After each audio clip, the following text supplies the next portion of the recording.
Hello guys once again welcome to my channel learn with Sai. So మనం ఈ వీడియోలోను end to end ఒకవేళ machine learning చేస్తుంది end to end మనం ఎలా చేస్తాము, ఇప్పుడు ఏమేం స్టెప్స్ ఉంటాయి అవన్నీ ఇప్పుడు కవర్ చేద్దాము. సో ఈ వీడియోలోను నేను ఒక టాయ్ ప్రాజెక్ట్ అయితే చేస్తాను నేను. సో మీకు అర్థమవుతుంది అనమాట మెషిన్ లెర్నింగ్ ఎందుకు, ఏం జరుగుతుంది అని చెప్పేసి. సో, ఫస్ట్ అయితే నేను ఒక నోట్‌బుక్ తీసుకున్నాను నేను. ఒక టాయ్ డేటా సెట్ తీసుకున్నాను నేను. ఆ టాయ్ డేటా సెట్‌లో ఏముంటాయి అననంటే సీజీపీఏ, ఐక్యూ, ప్లేస్‌మెంట్స్. సో, ఇదేంటి అననంటే ఒక స్టూడెంట్ యొక్క సీజీపీఏ, ఐక్యూ ఎంత మ్యాటరో ప్లేస్‌మెంట్ తెచ్చుకోవడానికి అన్నది తెలుసుకుంటానికి ఏం ఆహ్ తెలుసుకుంటానికి ఈ డేటా సెట్ అన్నమాట. సో, ఈ డేటా సెట్ తోటి మనం లాస్ట్‌కి ఏం ప్రిడిక్ట్ చేయాలి అననంటే, మనకి ఆహ్, ఐక్యూ ఇంకా ఒక స్టూడెంట్ యొక్క ఐక్యూ ఇంకా స్టూడెంట్ యొక్క సీజీపీఏ 2 ఇస్తే, ఆ స్టూడెంట్ ప్లేస్ అవుతాడా లేదా అని చెప్పేసి తెలుసుకోవాలి. వన్స్ ఆ మోడల్ తయారు చేసిన తర్వాత మనము వెబ్ అప్లికేషన్‌లోకి డిప్లాయ్ చేసి, సో, ఎవరైనా యూజరు ఇప్పుడు ఆహ్, ఎవరైనా యూజరు ఆ వెబ్‌సైట్‌కెళ్ళి తన ఐక్యూ ఇంకా సీజీపీఏ ఇస్తేనే తను ప్లేస్ అవుతాడా లేదా అని చెప్పేసి తెలుసుకుంటాడు. సో, అది మన ఎండ్ గోల్ అన్నమాట. ఫస్ట్ అయితే నా దగ్గరున్న డేటా సెట్‌ని నేను లోడ్ చేసుకుంటున్నాను నేను.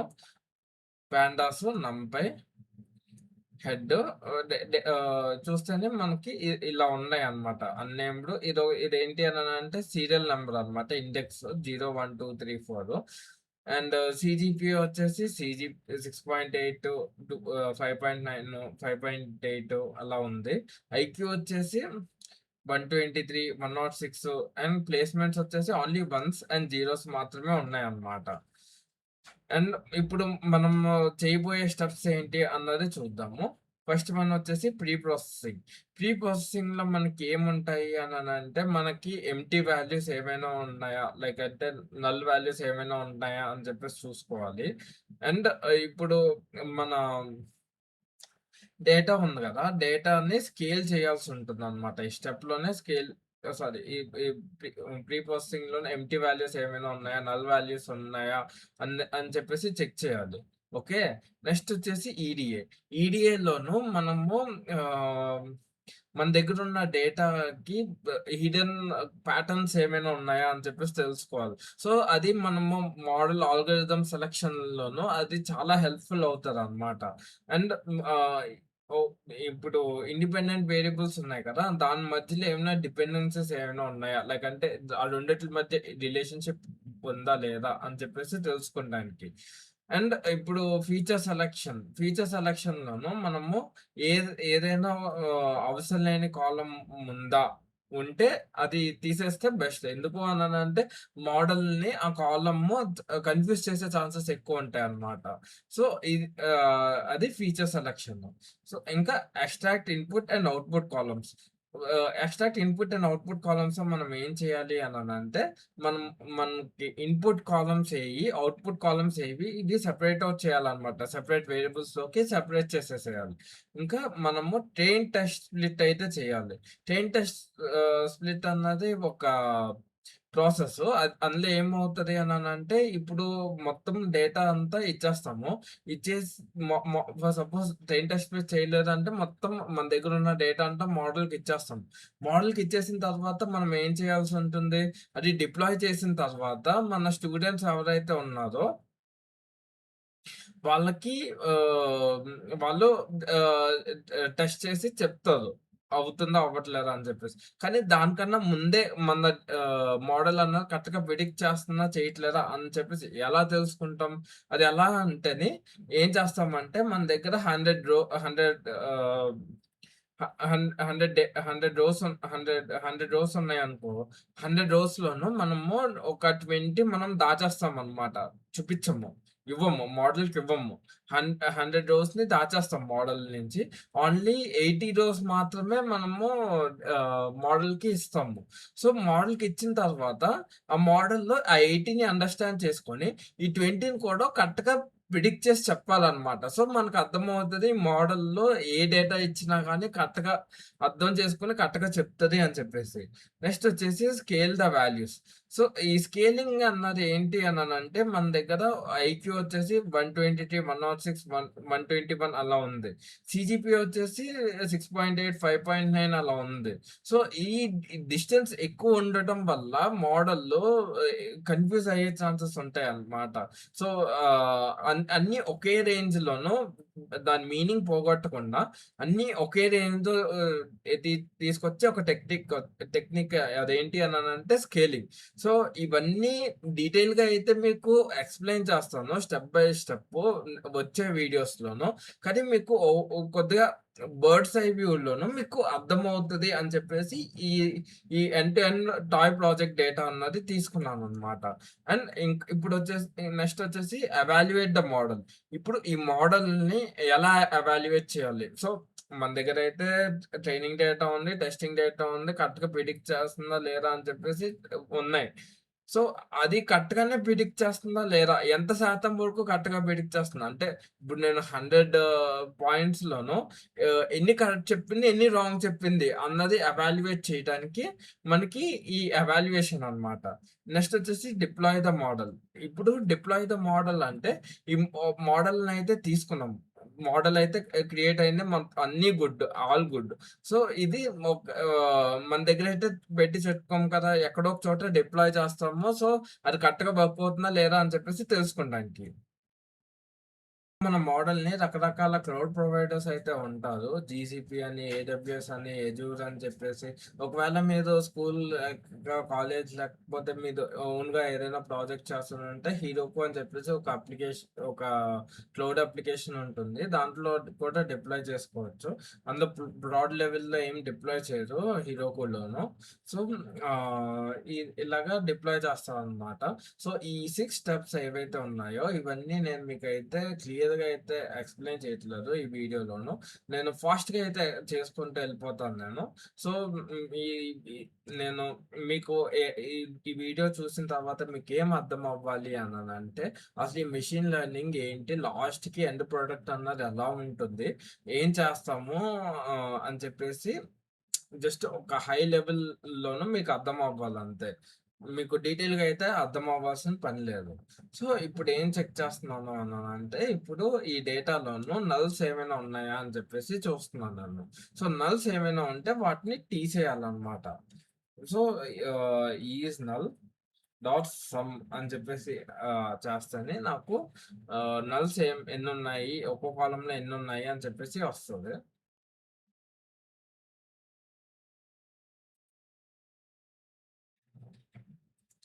ఒక్కో కాలమ్‌లోనూ ఎన్నున్నాయి అని చెప్పేసి వస్తది. నాకు ఏ కాలమ్‌లోనైతే నల్స్ లేవు. So, I am happy. And ఇప్పుడు ఫీచర్ సెలక్షన్ అన్నా చేద్దాము. ఇప్పుడు ఫీచర్ సెలక్షన్‌లోను మనకి చూడంగానే ఫస్ట్ మనకి అర్థమైపోవాలి. మనకి ఏ కాలమ్ అవసరం, ఏ కాలమ్ అవసరం లేదు అని చెప్పేసి. మనకి అన్నేమ్డ్ 0 ఏదైతే ఉందో నాకు అవసరం లేదు అని చెప్పేసి అనిపిస్తుంది. ఎందుకు అనంటే ఇది ఇంక్రిమెంటల్ నంబర్. అంటే ఫస్ట్ రికార్డ్‌కి 0 వస్తది. ఫస్ట్ రికార్డ్‌కి సెకండ్ రికార్డ్‌కి 1 వస్తుంది. థర్డ్ రికార్డ్‌కి 2 వస్తుంది. అలా ఇంక్రీజ్ అవ్వుకుంటూ వెళ్ళిపోతుంది తప్ప దీనికి ప్లేస్‌మెంట్ అవుతదా? అవ్వదా? అన్న దానికి ఏ రిలేషన్ అయితే ఉండదు. జస్ట్ వాడు ఫస్ట్ వచ్చాడు కాబట్టి ఫస్ట్, సెకండ్ వచ్చాడు కాబట్టి సెకండ్ అన్న ఇంపార్టెన్స్ తప్ప ఏముండదు. సో, అందుకని చెప్పేసి ఈ అన్నేమ్డ్ 0 అన్న దాన్ని నేను తీసేస్తున్నాను. ఎలా తీసేస్తాను? Data is equals to data dot drop unnamed 0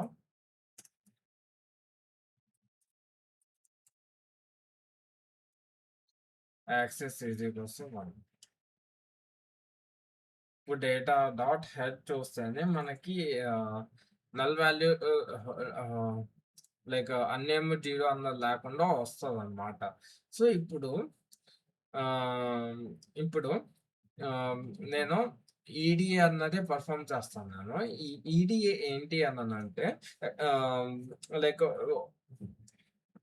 మన డేటాలోను ఆహ్, హిడెన్ వాల్యూస్ ఏమైనా ఉన్నాయా? Okay.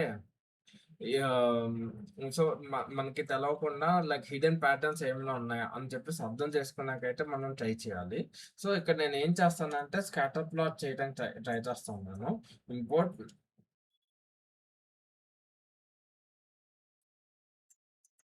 Plot by plot as PLT. So, ఇది మ్యాట్‌ప్లాట్‌లిబ్ అన్న లైబ్రరీని యూజ్ చేస్తున్నాను నేను ప్లాటింగ్‌కి. PLT dot plot. So, data dot data of CGPA అలాగే data of IQ day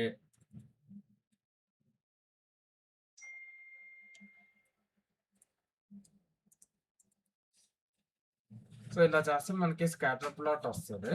so, మన డేటా అన్నది ఇలా స్ప్రెడ్ అయ్యి ఉన్నాయన్నమాట. కొంతమంది ఎక్స్‌ట్రీమ్ జీనియస్ పీపుల్ ఉన్నారు. వాళ్ళకి 225 ఉంది. ఐక్యూ వచ్చేసి 225 కన్నా ఎక్కువుంది. కానీ సీజీపీఏ వచ్చేసి అంతంత మాత్రమే ఉందన్నమాట. సో, వీళ్ళని ఔట్‌లయర్స్ అని అయితే అంటారు. సో, ఈ ఔట్‌లయర్స్‌ని ఎలా ట్రీట్ చేయాలి అని చెప్పేసి ఒక వీడియోలో అయితే ఎక్స్‌ప్లెయిన్ చేస్తాను. ఇందులోనైతే నేను ఔట్‌లయర్ ట్రీటింగ్ ఏం చేయను నేను. అండ్ ఇప్పుడు ఇంకోటి ఏం అర్థమవుతుంది అనంటే ఇక్కడ మనకి ఐక్యూ అలాగే సీజీపీఏ ఈ రెండిట్ల మధ్య రిలేషన్‌షిప్ అయితే ఏం లేదు అన్నది మనం అర్థం చేసుకోవాలి. ఎందుకంటే లీనియర్ గాని, డిక్లైనింగ్ గాని రిలేషన్‌షిప్ లేదు కదా! సో, ఇది ఈ 2 ఐక్యూ, సీజీపీఏ ఏవైతే ఉన్నాయో ఇవి ఇండిపెండెంట్ వేరియబుల్స్ అన్నమాట. సో,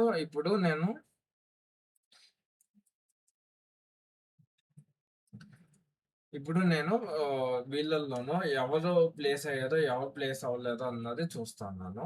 సో, నాకు ఇక్కడ పర్పుల్ కలర్‌లోనైతే ఉన్న వాల్యూస్ ఏవైతే ఉన్నాయో వాళ్ళు ప్లేస్ అవ్వలేదు. యెల్లో కలర్‌లో ఉన్న వాళ్ళు ప్లేస్ అయిపోయారనమాట. సో, ఇక్కడ దీన్ని బట్టి మనం అర్థం చేసుకోవచ్చు ఐక్యూ అలాగే సీజీపీఏ ఏం రోల్ ప్లేస్ చేస్తుంది మనకి ఆహ్, ప్లేస్ అయ్యారా లేదా అని చెప్పేసి. సో, దీన్ని బట్టి నేనొకటి అర్థం చేసుకోవచ్చు. ఇదేంటి అనంటే లీనియర్ మోడల్ యూజ్ చేసాము అననంటే మనకి డెసిషన్ బౌండరీ కరెక్ట్‌గా ఈ విధంగా కట్ చేసింది అననంటే మనము మన మోడల్ అన్నది కరెక్ట్‌గా ప్రిడిక్ట్ చేస్తదనమాట. లైక్ అంటే ఇప్పుడు సపోజ్ మన డెసిషన్ బౌండరీ ఇలా వచ్చిందంటే మన ఫర్ సపోజ్ మనకి డెసిషన్ బౌండరీ కనుక ఇలా వచ్చింది అనంటే మన మోడల్ అన్నది కరెక్ట్‌గా ప్రిడిక్ట్ చేసేస్తది. సో, నేను లాజిస్టిక్ రిగ్రెషన్ అన్నది రైట్ చాయిస్ అని చెప్పేసి నేను అనుకుంటున్నాను నేను ఇలా చూసిన తర్వాత. సో, ఇలా ఎందుకు అని చెప్పేసి నేను మీకు నెక్స్ట్ వీడియోస్‌లోనైతే నేను క్లియర్‌గా అయితే ఎక్స్‌ప్లెయిన్ చేస్తాను. ఇప్పుడైతే bird's eye point of view గుర్తుపెట్టుకోండి. ఓకే. సో, ఇప్పుడు ఇప్పుడైతే నాకు ఈడీఏ అయిపోయింది. ఇప్పుడు నేనేం చేయాలి అనంటే ట్రైన్ టెస్ట్ స్ప్లిట్.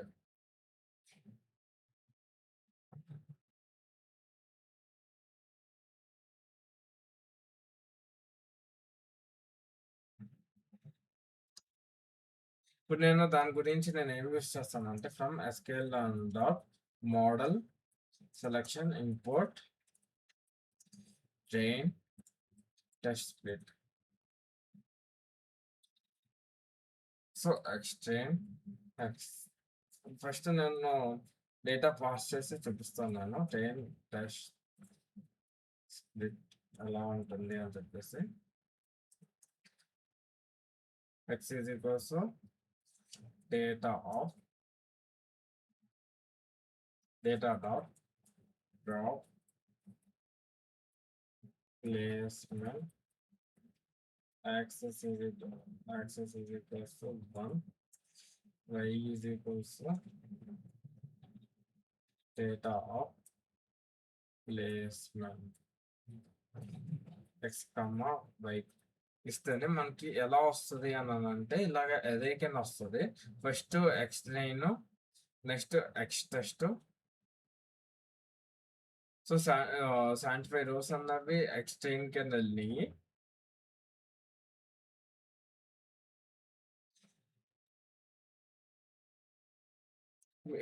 మిగతా వచ్చేసి ఎక్స్ టెస్ట్ కింద వెళ్ళి మళ్ళీ 75 రోస్ ఆఫ్ ప్లేస్మెంట్ అన్నది ఎక్స్ బై ట్రైన్ కింద వెళ్ళి మిగతావి ఆ, మిగతావి బై టెస్ట్ కింద వెళ్ళి సో అదనమాట.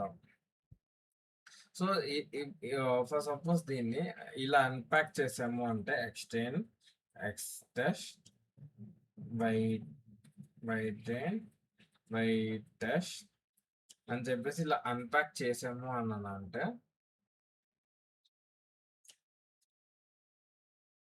ఎక్స్టెండ్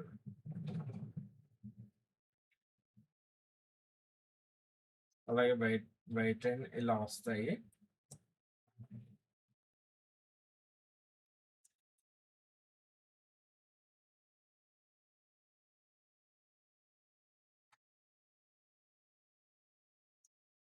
ఎక్స్ టెస్ట్ ఇంకా బై టెస్ట్ ఇలా వస్తాయి.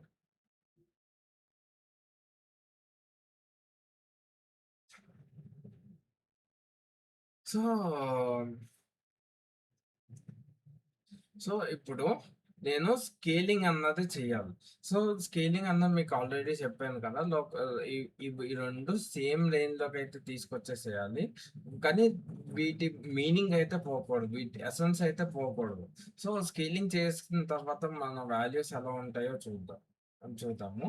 From scale dot re processing import standard scalar st is equals to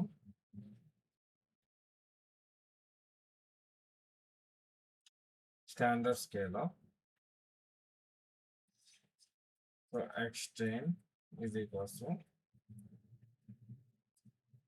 st dot fit underscore transform x underscore 10 x underscore test is equals to st dot transform x underscore test. ఇప్పుడు extend అలాగే ఎక్స్టెస్ట్ ఎలా మారుతాయో చూద్దాము. So మనకి ఇక్కడ చూస్తేనే ఇక్కడ pandas data frame format లో ఉన్నది, ఇది నంపై ఫార్మాట్ లోకి మారిపోయింది, నంపై అదే ఫార్మాట్ లోకి మారిపోయింది. సో ఇక్కడ చూసుకుంటేనే ఈ వేరైతే ఉందో అదేంటి అని అంటే సిజిపి అన్నమాట. సిజిపి అన్నమాట. ఇది ఏదైతే ఉందో ఇది ఐక్యూ. సో రెండు ఒకే స్కేల్లోకి వచ్చేస్తున్నాయి. లైక్ ఒకటి పెద్దది లేదు, ఒకటి మరీ చిన్నది లేదు, రెండు ఒకే స్కేల్లోకి వచ్చేస్తున్నాయి. సో ఇదే దీని ఎసెన్స్ అన్నమాట. సో డేటా యొక్క మీనింగ్ అన్నది పోదు. ఇప్పుడు సో దీని ఎసెన్స్ అయితే పోదు అన్నమాట. ఓకే.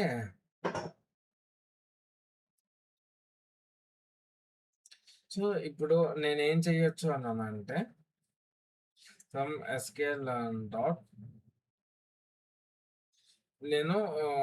నేను లాజిస్టిక్ రిగ్రెషన్ యూస్ చేయొచ్చు అని చెప్పేసి నేనైతే అనుకున్నా కదా. నేను గ్రాఫ్ చూసి నేనైతే అనుకున్నా కదా. సో నేను అదే ఆల్గోరిథంని నేను అప్లై చేయబోతున్నాను. నాకు ఆల్రెడీ ఒక లైబ్రరీ ఉంది, SQL dot linear model. From SQL dot linear model import logistic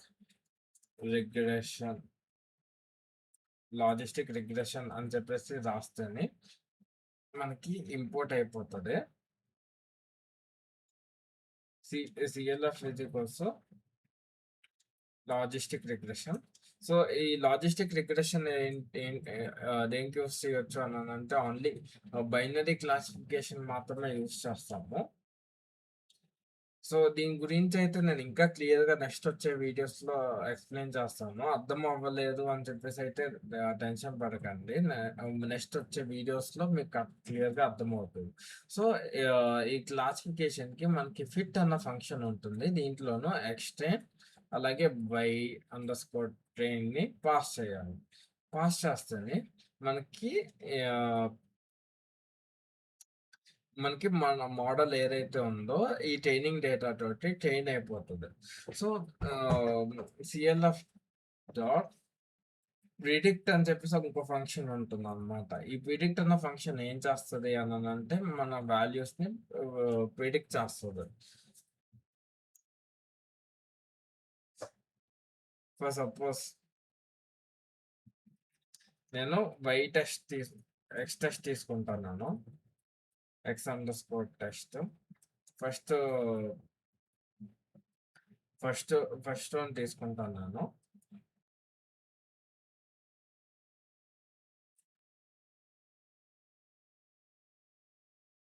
sorry అన్‌స్క్వీజ్ చేయాలి.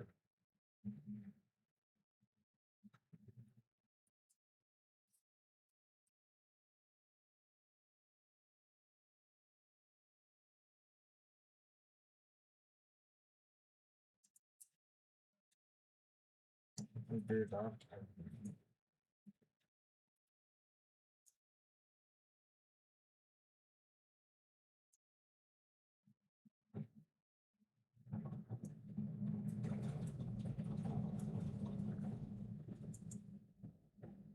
సో, నాకు 1 అని చెప్పేసి ఇచ్చిందనమాట అవుట్‌పుట్.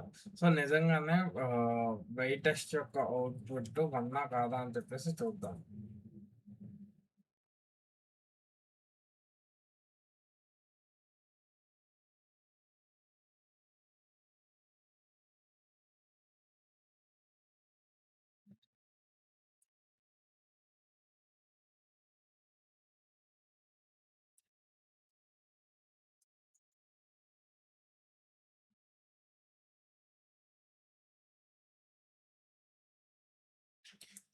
సో, ఫస్ట్ మనకు 1 ఉంది. అంటే మన వాల్యూ వచ్చేసి కరెక్టేననమాట.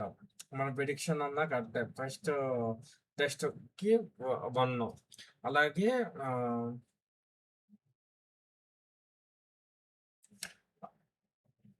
1, 2, 3, 4, 5, 6, 7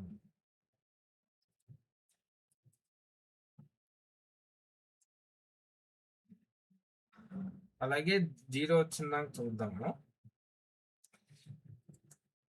సో, నాకు సిక్స్త్ రోకి 0 వచ్చింది. సో, దీంట్లో కూడా 0 ఉంది. సో, అది కరెక్ట్‌గా క్లాసిఫై చేస్తుందనమాట మన మోడల్. సో, ఇప్పుడు ఎవాల్యుయేషన్ అయితే చేద్దాము. సో, ఎవాల్యుయేషన్‌కి మనకి యాక్యురసీ స్కోర్ అని చెప్పేసి అని ఉంటదనమాట. ఫ్రమ్ ఎస్‌కేఎల్ అండ్ డాట్ ఆహ్,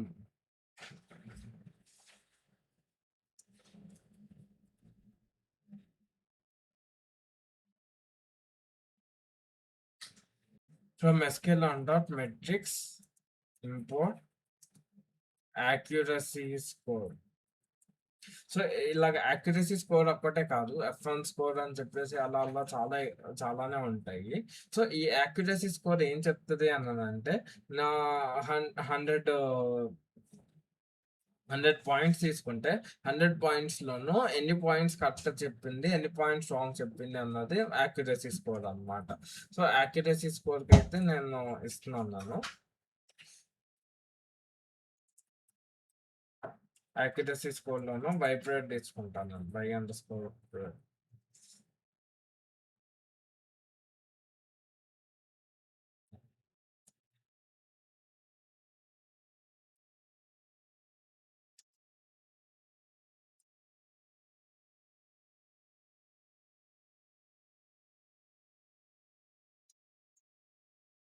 సో, దీంట్లో చూసుకుంటేనే 100లోను 92 కరెక్ట్ చెప్పింది. 8 రాంగ్ చెప్పిందనమాట.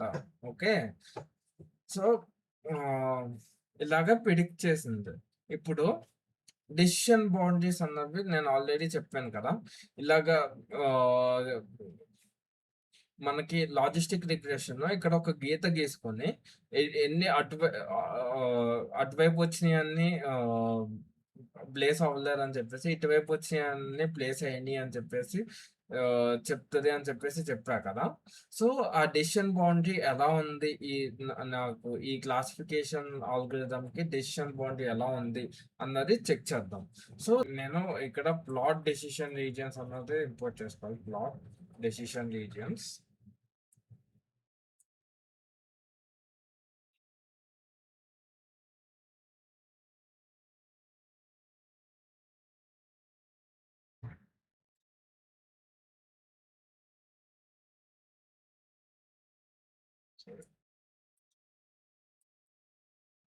సో, మనకి ఇలాగ డెసిషన్ బౌండరీ అని చెప్పేసి ఇలా వచ్చిందనమాట. సో, అది ఎలా వచ్చింది అనంటే, ఈ లాజిస్టిక్ రిగ్రెషన్ ఒక లైన్ గీసుకుంది. ఈ లైన్‌కి ఇవతల పడినయన్నీ ప్లేస్ అవ్వడు అని చెప్పేసి, అవతల పడినయన్నీ ప్లేస్ అవుతారు అని చెప్పేసి, ఒక జనరలైజ్ చేసుకుందనమాట. సో, అలాగా ఈ విధంగా మనకి ఈ ఈ క్లాసిఫికేషన్ మోడల్ అన్నది పనిచేసింది. సో, ఇది డిప్లాయ్ ఎలా చేయాలో చూద్దాము. సో, ఈ మోడల్ అన్నది మనం అయితే ట్రైన్ చేసేసాము. మళ్ళా మోడల్‌ని ప్రతిసారి ట్రైన్ చేయలేము కదా! సో, దానికోసం అని చెప్పేసి ఈ మోడల్‌ని ఏం చేస్తామంటే, ఈ మోడల్‌ని కాపీ చేసుకుంటామనమాట. సో, దానికి మనకి ఇంపోర్ట్ పికిల్ అని చెప్పేసి ఈ లైబ్రరీ ఒకటుంటుంది. సో, ఈ లైబ్రరీ ఎందుకు అననంటే, మన మోడల్‌ని ఆహ్ ఎక్స్‌పోర్ట్ చేసి మన లో ఫిజికల్ ఫైల్ కింద సేవ్ చేసుకుంటానికి. సో, దాని గురించి పికిల్ డాట్ డంప్ అని చెప్పేసి ఒక మెథడ్ ఉంటుంది. సో, అది ఏం చేస్తదంటే డంప్ చేస్తదనమాట. CLF open model dot PKL ఇంకా డబ్ల్యూబీ అంటే బైనరీ. సో, ఇలా చేస్తది. ఇక్కడ ఒక ఫైల్ క్రియేట్ అయిపోతది. నా వర్క్ స్పేస్‌లో ఇక్కడ ఒక ఫైల్ క్రియేట్ అయిపోతది. ఇది డౌన్‌లోడ్ చేసేసుకుంటే డౌన్‌లోడ్ అయిపోతదనమాట. సో, ఈ మోడల్‌ని యూజ్ చేసుకోవచ్చు. ఈ మోడల్‌ని డిప్లాయ్ చేసుకోవచ్చు. ఎందులోకి మన సర్వర్స్‌లోకి డిప్లాయ్ చేసుకోవచ్చు. సో, ఇది డిప్లాయ్ చేస్తే ఎలా ఉంటదో నేను మీకైతే చూపిస్తాను నేను. సో, నేనిది ఆల్రెడీ రన్ చేశాను నేను. మీకెక్కువ కన్‌ఫ్యూజన్ ఉండకూడదు అని చెప్పేసి నేనిప్పుడైతే చూపిచ్చట్లేదు. వచ్చే వీడియోస్‌లోనూ లైక్ లాస్ట్‌లోనూ ఖచ్చితంగా మీకైతే క్లియర్‌గా అయితే ఎక్స్‌ప్లెయిన్ చేస్తాను నేను. సో, ఇప్పుడైతేనే నేను సీజీపీఏ వచ్చేసి 8.5 ఇచ్చుకుంటున్నాను నేను. ఐక్యూ వచ్చేసి 120 ఇస్తున్నాను నేను. స్టూడెంట్ ప్లేస్ అవుతాడో అవ్వడా? స్టూడెంట్ ప్లేస్ అవుతాడు. ఓకే. స్టూడెంట్ యొక్క సీజీపీఏ వచ్చేసి 4.5 ఇస్తున్నాను నేను. ఐక్యూ వచ్చేసి 120 స్టూడెంట్ ప్లేస్ అవ్వడు. ఓకే. సో, ఇలాగా ప్రిడిక్ట్ చేస్తాననమాట. ఎండ్ టు ఎండ్ ప్రిడిక్షన్ అన్నది ఇలా జరుగుతది. సో, ఈ వీడియో అయితే మీకు అర్థమైందని అనుకుంటున్నాను నేను. సో, మీకు అర్థమైతే ఖచ్చితంగా లైక్ చేయండి, షేర్ చేయండి. యాహ్! ఈ వీడియోకి ఇంతే. నెక్స్ట్ వీడియోలో మళ్ళా కలుసుకుందాం. Thank you.